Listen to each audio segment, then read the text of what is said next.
Hintayin natin yung God's timing. Appointed time ng mahal Panginoon. Isang tiyak na bagay, mga minamahal.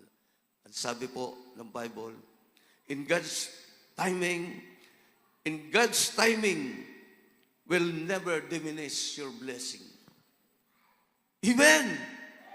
Sa tamang panahon, ang pagpapalang nakalaan sa'yo, hindi po yan nababawasan. Hindi po yan lumiliit. Nakapix po yan. Palagi yan, naandyan lang. Hintayin mo lang yung tamang panahon ng mahal na Panginoon. Everybody say, praise the Lord. God's timing is like a sunrise. No? Katulad yan ng pagsikat ng araw. Sa lahat ng panahon, hindi natin pwedeng madaliin yan, mga minamahal. Ang God's timing hindi pwedeng bilisan.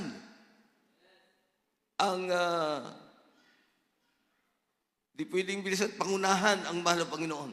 You can stop it and you can hurry it. You shouldn't doubt it.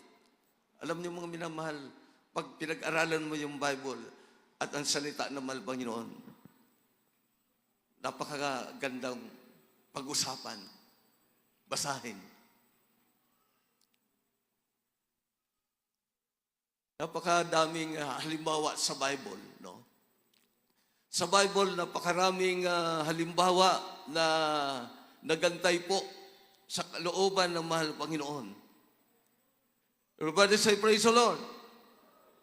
Katulad po nung naganap kay Joseph, mga minamahal, familiar, kay Joseph, mga minamahal, isa siyang Bible character, napakasikat niya, mga minamahal. Si Joseph ay napakaraming hinarap na pagsubok. Terrible, mga minamahal. Yung una, ibinenta siya ng mga kapatid niya. Ginawang alipin sa Egypt. Praise the Lord. Napakasakit ng dinanas niya. Dahil ang pagpapala ng mahal Panginoon, kapag ito'y kalooban na niya, dadaan ka muna sa tasting, trials. Tingnan niyo mga minamahal, ibinenta siya ng mga kapatid niya. Isa yan sa halimbawa sa God's timing, mga minamahal. In God's perfect timing, dapat yun ang palagi natin intayin, mga minamahal. Amen. Anong nangyari kay Joseph? Na-frame up, na-set up siya. Ibinenta siya ng mga kapatid niya. Nakulong siya. Terribling nangyari. Alam niyo po, inantay niya. Joseph waited over a decade. Almost mahigit isang dekada ang inantay niya, mga minamahal.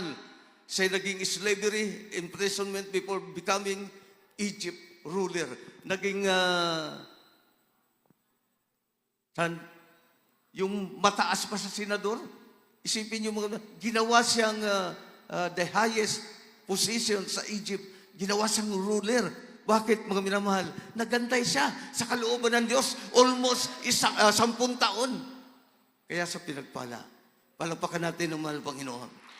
Kanya ng tunay na anak ng Diyos, mga minamahal. Hintayin natin yung tamang panahon. In God's perfect timing, your blessing will never diminish. Maraming Kristiyano ngayon nag-overtake sa mahal Panginoon.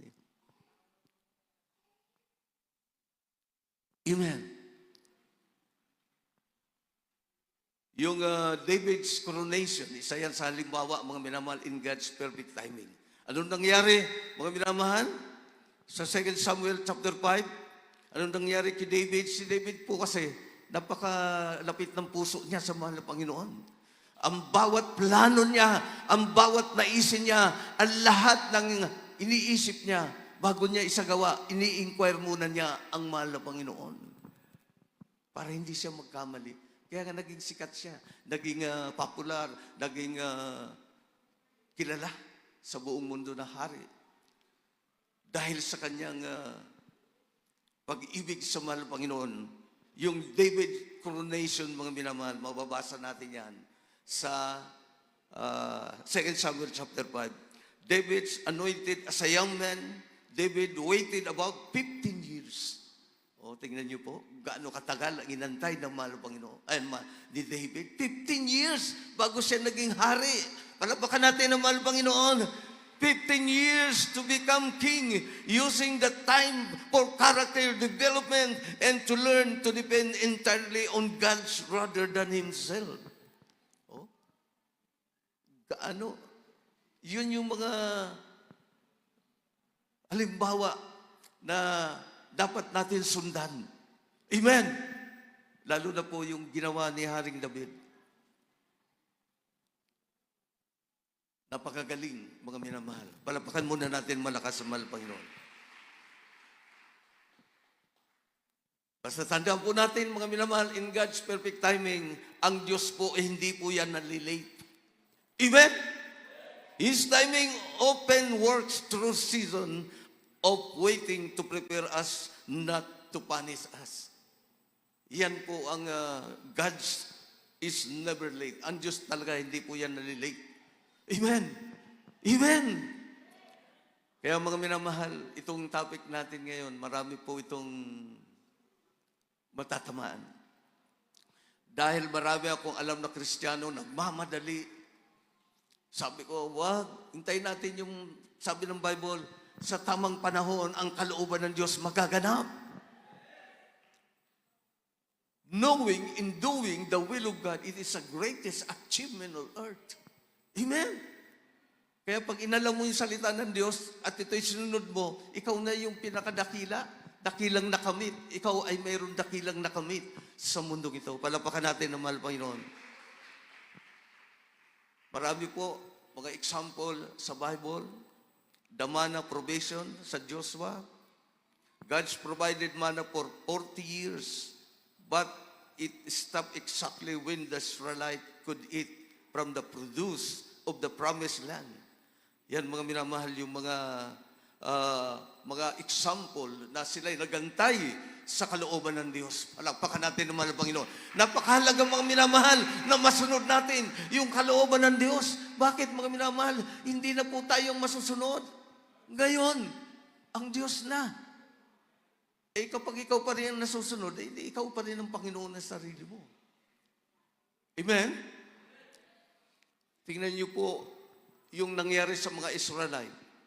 Sa Exodus 12:40 hanggang 41, yung Israelite were delivered exactly 430 years after entering Egypt, fulfilling God's property to Abraham down to Moses.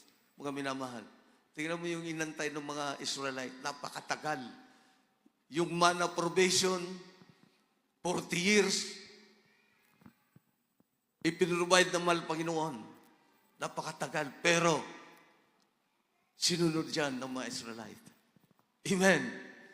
Kaya nga po, in God's timing, perfect timing, ang kalooban pa rin ng Diyos ang magaganap sa atin. Amen. Everybody say, praise the Lord. God's timing is not our own. Ito po ay sa Panginoon. God's way are not our ways, and thoughts are not our thoughts. Sabi ng Bible, Isaiah chapter 55, verse 89. Pakibasa po. Sa aklat na Isaiah 55, 8, 9, talon sa 11. Sapagkat ang aking mga pag-iisip ay hindi ninyong mga pag-iisip, o ang inyong mga lakad ay aking mga lakad, sabi ng Panginoon. Sapagkat kung paano ang langit ay lalong mataas kaysa sa lupa, gayon ang aking mga lakad ay lalong mataas kaysa sa inyong mga lakad. Ang aking mga pag-iisip kaysa sa inyong mga pag-iisip. Sa 11.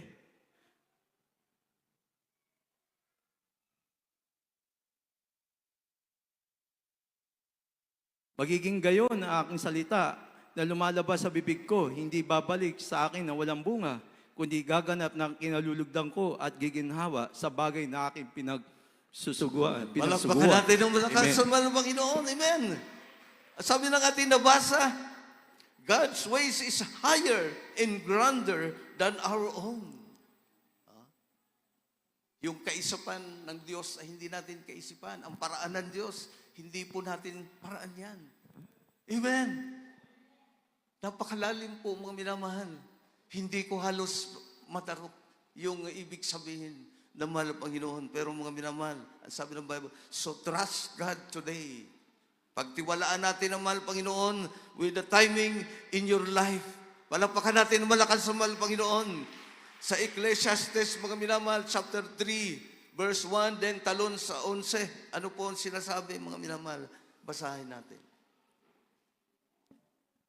Ecclesiastes 3:1 talon sa 11. Sa bawat bagay ay may kapanahunan, Yes. at panahon sa bawat panukala sa silong ng langit. 11. Ginawa niya ang bawat bagay na maganda sa kapanahunan niyaon. Inilagay rin niya ang sanlibutan sa kanyang puso, na anupat hindi matalos ng tao ang gawa na ginawa ng Diyos mula sa pasimula hanggang sa wakas. Palagpakan natin ang mahal ng Panginoon. God bless you po. Purihin po ating dakilang Diyos, mga minamahal, napakalinaw po niyan. Ang lahat ng bagay ay may takdang panahon. Amen. At may panahon para sa bawat layunin sa ilalim ng langit. Ipinapaala rito, mga minamahal, na ang hindi natin hawak ang oras. So ang pag-aantay ay hindi nasayang na panahon, kundi paghahanda yan sa atin para sa layunin ng ating pinakamamahal na Panginoon. Amen! Naalala ko po, nung ako po ay nasa company ng Aboitiz Air. Napaka-prestigious company po yan. Isa po akong empleyado dyan. Alam mo, yung pagpasok ko pa lang sa company ito, pagpapala na. Bakit mga minamahal? Wala na po akong interview. Wala na akong exam. Automatic, nung nagpasa ko ng resume, kinabukasan, pasok na ako. Bakit mga minamahal? Yung beloved wife ng operation manager is silent follower ng Jesus Miracle Crusade International Ministry. Inantay ko po yun. Pero salamat sa mahal Panginoon, pinagpala po tayo. One of the prestigious company in the Philippines, Aboitiz Air. Napakayaman na company yan. Ang tinatanggap lang dyan, mga minamahal, is college degree. Third year college lang po ako. Hindi ako po natapos. Pero dahil doon, sa beloved wife niya, tinignan niya yung profile ko, nakita niya ako, taga Jesus Miracle Crusade. Sabi doon sa operation manager, yung beloved husband niya, love, bukas papasukin mo na yan. Kapatiran pala yan. Amen! Salamat sa mahal Panginoon, mga minamahal. Nung ako po ay nasa company na yan, one time, kami po ay na-assign sa kasi po yung aking duty is Central Luzon. Ang trabaho, ang nature ng trabaho namin is mag-deliver ng mga parcel, mga packages. Mayroon cash. Door-to-door cash. One time, na-assign po ako ng Pangasinan. Then, dumaan po ako ng Paniki, Tarlac.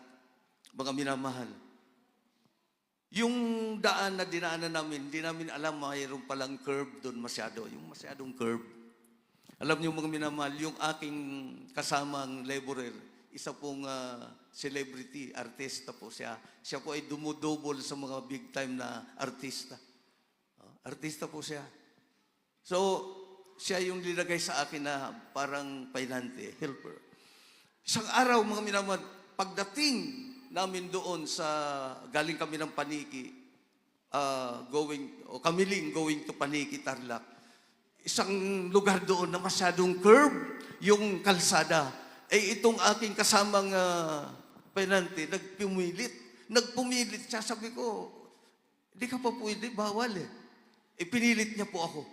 Pinilit niya ako na siya na mag-drive, nahihiya sa akin. Kasi supervisor po ako, then collector at the same time. Kaya ang hawak kong pera araw-araw is milyon.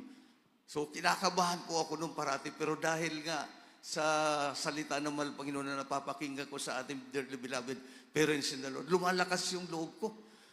Araw-araw, milyon yan. Pinakamababang hawak ko, 800,000. Kasi lahat po ng hospital sa buong Central Luzon, maging dito sa Bulacan, kami po ang nagsusupply ng mga ah, kailangan sa ospital.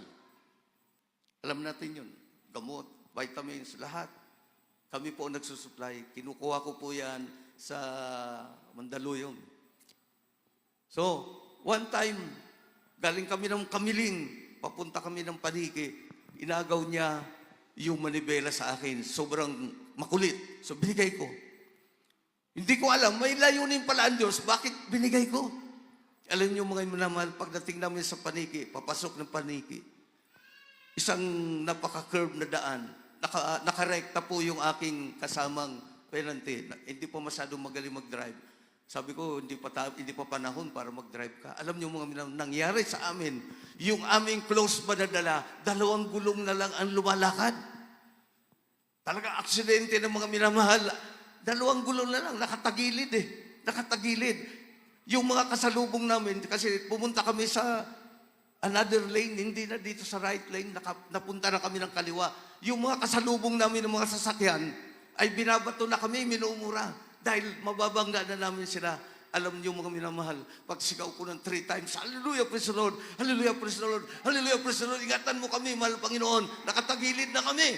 Alam niyo mga minamahal, ang ginawa ng Diyos, ang Diyos natin, Diyos ng himala, nakita ng aking driver, ng aking penalty, napakalaking kamay na kulay puti. Inayos niya yung aming sasakyan. Grabing himala yun, mga minamahal. Ang alam ng mga kasalubong namin, wala na, aksidente na talaga. Kasi malapit na eh. Pinagbabato na nga kami. Pero gumawa pa rin ng himala ang mahal Panginoon. Kaya pala pinahintulutan ng Diyos yon na gawin, siya'y mag-drive para ipakita doon sa aking penalty yung himala na ginawa ng Diyos. Napakalaking kamay, mga minal, kulay puti, inayos yung aming van na sinasakyan. Yung pala ang layunin ng Diyos. Kaya sabi ko sa driver ko, magantay ka. Hintayin mo yung matuto ka, maging professional ka bago ka magmaneho. Next time, huwag ka na magmaneho. Kaya lang yung pinahintulutan para ipakita sa iyo kung gaano katotoo yung Diyos na pinaglilingkuran namin. Totoong Diyos, buhay, kumikilos, makapangyarihan.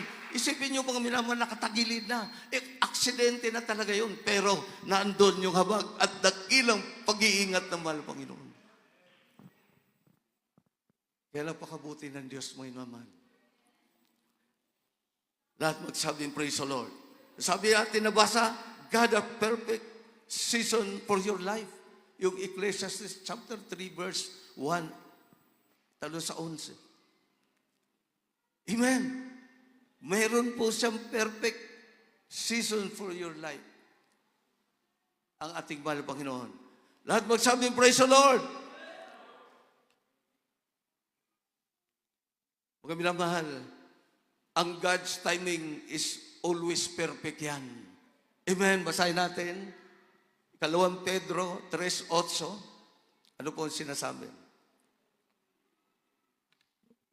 Dito po sa 2 Pedro, Kabanatang 3, ang talata po ay 8. Datapwat huwag ninyong kalimutan, mga minamahal, ang isang bagay na ito, na ang isang araw sa Panginoon ay katulad ng 1,000 taon, at ang 1,000 taon ay katulad ng isang araw. Amen. Palapakan muna natin ang mahal na Panginoon. Tingnan yung mga minamahal.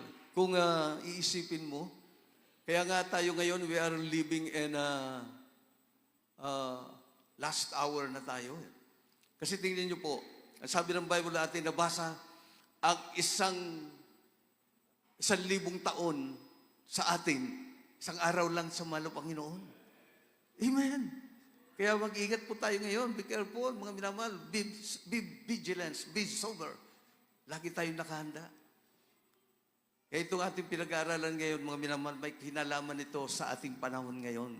Hintayin natin ang tamang panahon ng mahal na Panginoon. Sabi ng Bible, in the perfect time, when the time is right, the Lord will make it happen. Kaya huwag po tayong magmadali, mga minamahal.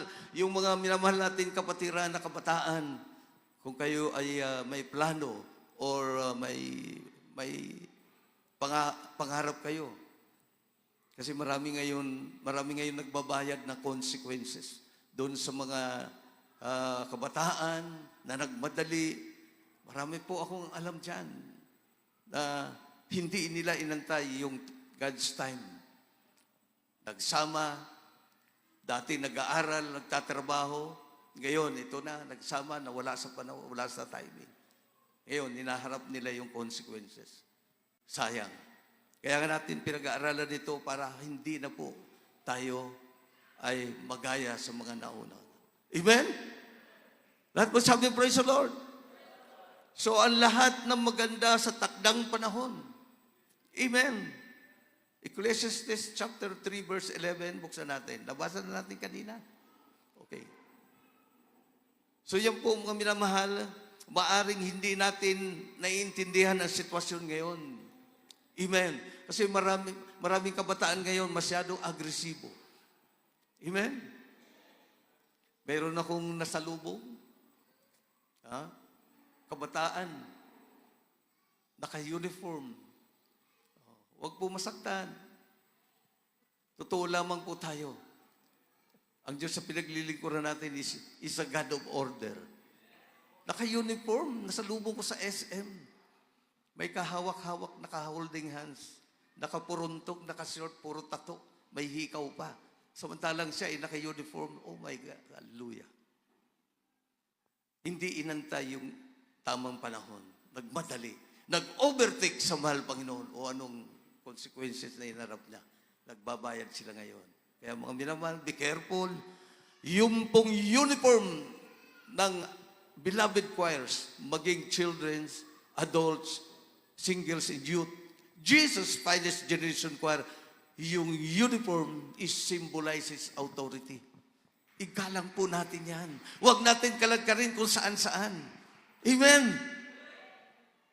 Meron pa ako nakita, nasa kasalan, naka-uniform. Igalang po natin yan. Respect your divine calling. Palapakan natin ang mahal Panginoon. Lahat magsabing, praise the Lord.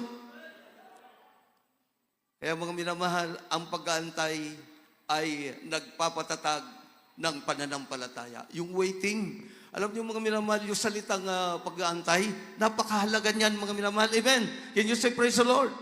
Pag-antay tayo, mga minamahal. Hintayin natin talaga yung tunay at totoong kalooban ng mahal Panginoon. Bakit mga minamahal? Why is God asking us to wait? Magantay. Napakahalaga nung magantay sa isang Kristiyano, mga minamahal. Sa Bible, ang salitang magantay or the word of wait was repeated 141 times. Mga minamahal, the word wait, it always used, it's given emphasize. Mga minamahal. And importance. Napakahalaga sa buhay ng Kristiyano, yung magantay. Palapakan natin ng mahal Panginoon. Amen. Nabasa ko po, mga minamahal, na ang magantay sa Bible, it was repeatedly 141 times. Ginamit po yan sa Bible. No? Kaya napakahalaga pala ng magantay, mga minamahal. Waiting is very important, yet most of the time, we neglect the essence. Amen? Minsan nakakalimutan natin yung diwa ng pag-aantay. Pero nakalagay sa Bible yan. Napakahalaga pala yan sa buhay natin. Palapakan natin ng mahal Panginoon. Lahat magsabing praise the Lord. Kaya mga minamahal, ang panahon ng pag-aantay ay panahon ng pagpapatatag at pagtitiwala sa Panginoon sa gitna ng pagsubok at nagbibigay ng spiritual na bagay. Amen? Palapakan muna natin malakas mahal Panginoon.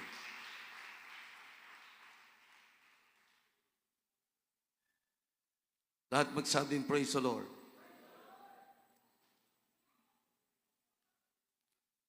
Buksan natin mga minamahal yung ating last verse.